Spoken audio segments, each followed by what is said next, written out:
Hello students, welcome to the Maths Pathshala by Anand Saigal. So in our last video I explained you about number system, about different types of numbers in our number system, and most important about rational numbers. Now in this video we will do exercise 1.1. See, first question में बोला गया है, is 0 a rational number? Can you write it in the form p upon q where p and q are integers and q not equal to 0? मतलब पूछ रहा है कि क्या 0 एक रेशनल नंबर है। तो मैंने लास्ट वीडियो में आपको एक्सप्लेन किया था कि कौन कौन से नंबर्स रेशनल होते हैं। अगर आपने वीडियो नहीं देखा है तो मैं डिस्क्रिप्शन में लिंक मेंशन कर दूंगा, आप जा कर के देखो, समझो उसको, तो आपको समझ में आ जाएगा कि 0 रेशनल नंबर है नहीं, या फिर कौन से नंबर्स रेशनल होते हैं, आपको सबको समझ में आ जाएगा। वो वीडियो देख के आप सब क्लैरिफाई कर लोगे। तो 0 एक रेशनल नंबर है या नहीं, जिन्होंने वो वीडियो देखा उनको आंसर पता होगा। Yes, 0 is a rational number. Yes, 0 is a rational number. अब 0 रेशनल नंबर क्यों है? क्योंकि भाई देखो, रेशनल नंबर की कंडीशन क्या होती है कि जो एक तो वो p अपॉन क्यू की फॉर्म में एक्सप्रेस हो जाना चाहिए, ठीक है, जहाँ पर p और q दोनों इंटीजर्स होने चाहिए हमारे, और जो q है ये 0 नहीं होना चाहिए, ठीक है। अब जैसे उसने बोला है कि 0 जो है वो रेशनल नंबर है या नहीं, तो देखो मैंने 0 लिखा। अब 0 के डिनोमिनेटर में तो हमें कुछ नहीं दिया हुआ, इसका मतलब हम 0 के डिनोमिनेटर में क्या कंसिडर करेंगे? 1 कंसिडर करेंगे, ठीक।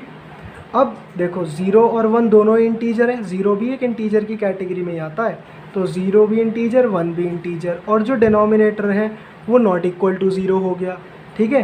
तो ये इसकी p अपॉन क्यू वाली फॉर्म हो गई, हमने इसको p अपॉन क्यू में एक्सप्रेस कर दिया। इस वजह से 0 जो है वो एक रेशनल नंबर है। नाउ सेकेंड क्वेश्चन में आपसे पूछ रहा है कि find 6 rational numbers between 3 and 4। इनसे क्या पूछा है? 6 रेशनल नंबर्स पूछे हैं 3 और 4 के बीच में। तो जितने रेशनल नंबर्स पूछे होते हैं ना, उससे एक बढ़ के नंबर लो।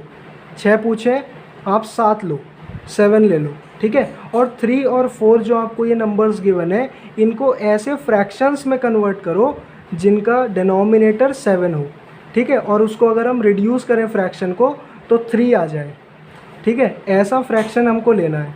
तो हम 3 को क्या लिख सकते हैं? हम 3 को लिख सकते हैं 21/7, ऐसे लिख सकते हैं ना भाई। अगर देखो डिनोमिनेटर 7 हो गया, और अगर मैं इसको रिड्यूस करूँगा तो कितना आ जाएगा? 3 आ जाएगा, ठीक है। हमें 6 रेशनल नंबर्स बताने थे 3 और 4 के बीच में, तो मैंने 3 को एक ऐसे फ्रैक्शन में कन्वर्ट कर लिया जिसका डिनोमिनेटर हो 7। अगर आपको 6 पूछे तो आप डिनोमिनेटर 7 लोगे, एक नंबर बढ़ के लेते हैं, ठीक है। तो मैंने इसको 3 को एक ऐसे फ्रैक्शन में कन्वर्ट कर लिया जिसका डिनोमिनेटर तो हो 7, और अगर हम उस फ्रैक्शन को रिड्यूस करें तो हमारा 3 आ जाए, ठीक है। ऐसे ही 4 को कन्वर्ट कर लो, डिनोमिनेटर होना चाहिए 7, ठीक, और मैं यहाँ पे क्या लूँ? 28, ठीक है भाई। अगर आप 7 से 28 को कैंसिल करोगे तो फिर से 4 आ जाएगा, ठीक। ये होते हैं इक्विवेलेंट फ्रैक्शंस। क्या होते हैं ये? Equivalent fractions. अगर आपको ऐसे नहीं समझ में आया तो आप ऐसे समझ सकते हो कि 3 के अपॉन में 1 है, 4 के अपॉन में भी 1 है, तो मैं इस डिनोमिनेटर को 7 कैसे बनाऊं? तो कैसे बनाएंगे? 7 से मल्टीप्लाई करके। तो नीचे भी 7 से मल्टीप्लाई कर दी और ऊपर भी 7 से मल्टीप्लाई कर दी। ऐसे यहाँ करो, मैं इस 1 को 7 कैसे बना सकता हूँ? नीचे भी 7 से मल्टीप्लाई करके और ऊपर भी 7 से मल्टीप्लाई करके, ठीक है। ये करा हमने। अब हमने 3 को भी कन्वर्ट कर लिया, 4 को भी कन्वर्ट कर लिया, आपको ये 2 मिल गए। इन 2 के बीच में आप आसानी से 6 रेशनल नंबर बता सकते हो।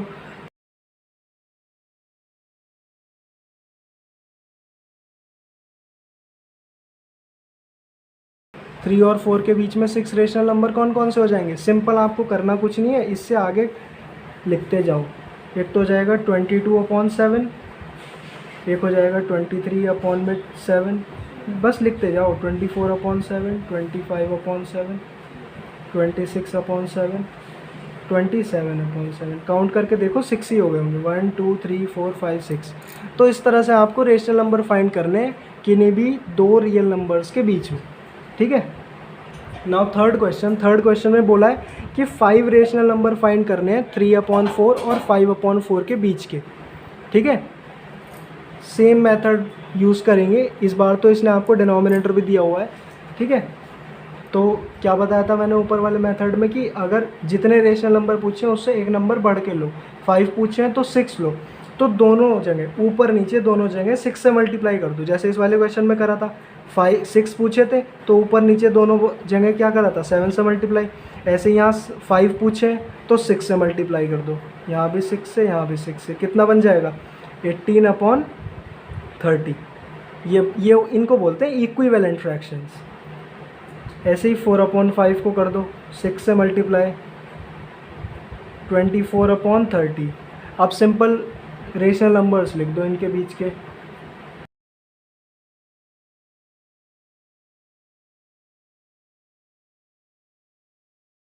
Nineteen upon 30, 20/30, 21/30, 22/30, 23/30। ठीक है, आपके 5 रेशनल नंबर्स ही हो गए। इस तरह से आपको रेशनल नंबर फाइंड करने। नाउ फोर्थ क्वेश्चन में स्टेटमेंट्स दी हुई हैं, आपको बताना है ट्रू है या फॉल्स है। First is every natural number is a whole number. हर नेचुरल नंबर जो है या सारे नेचुरल नंबर जो है वो होल नंबर है। तो ये स्टेटमेंट बिल्कुल ट्रू है। देखो, क्योंकि रीज़न क्या है इसका, नेचुरल नंबर्स कहाँ से स्टार्ट होते हैं आपके 1 से, 1 2 3 और चलते जाएंगे इन्फिनिटी तक। और होल नंबर्स कहाँ से स्टार्ट होते हैं, 0 से, 0 1 2 3, ये भी जाएंगे कहाँ तक, इन्फिनिटी तक। अब ज़रा देखो, ये 1 से इन्फिनिटी तक ये सारे क्या आ रहे हैं, नेचुरल नंबर्स ही तो आ रहे हैं। तो सारे होल नंबर में क्या आ गए, सारे नेचुरल नंबर आ गए। वही स्टेटमेंट में बोला है कि सारे नेचुरल नंबर्स क्या होते हैं, होल नंबर्स होते हैं। तो इसलिए जो फर्स्ट स्टेटमेंट है फोर्थ क्वेश्चन की, वो बिल्कुल ट्रू है। सेकेंड स्टेटमेंट है every integer is a whole number.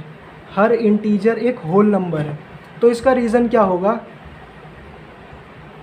देखो इंटीजर्स आपके क्या होते हैं, माइनस इन्फिनिटी है ना, -3 -2 -1 0 1 2 3 और ये जाएंगे इन्फिनिटी तक। ये आपके इंटीजर्स हैं। और अगर मैं होल नंबर की बात करूँ तो अभी बताया था 0 से स्टार्ट होते हैं, 0 1 2 3, ये जाएंगे कहाँ तक, इन्फिनिटी तक। अब देखो, सारे स्टेटमेंट में बोला है कि सारे इंटीजर्स होल नंबर्स हैं, ठीक है। तो वो स्टेटमेंट फॉल्स है। फॉल्स क्यों है, देखो जो सारे होल नंबर हैं वो इंटीजर्स के अंदर आ रहे हैं, सारे इंटीजर्स होल नंबर्स के अंदर नहीं आ रहे, ठीक है। तो सारे होल नंबर्स इंटीजर्स होते हैं, सारे इंटीजर्स होल नंबर नहीं होते, ठीक। क्वेश्चन में बोला है कि सारे इंटीजर होल नंबर होते हैं, तो इसलिए जो सेकंड स्टेटमेंट है वो फॉल्स हो गई, ठीक है।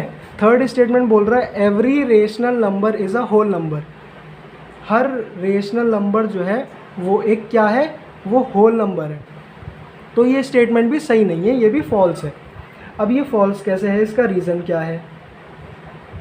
देखो, रेशनल नंबर्स क्या होते हैं भाई, रेशनल नंबर्स तो नेगेटिव भी हो सकते हैं, पॉजिटिव भी हो सकते हैं, ज़ीरो भी हो सकता है। लेकिन जो होल नंबर्स होते हैं वो सिर्फ पॉजिटिव नंबर्स होते हैं इंक्लूडिंग ज़ीरो, है ना।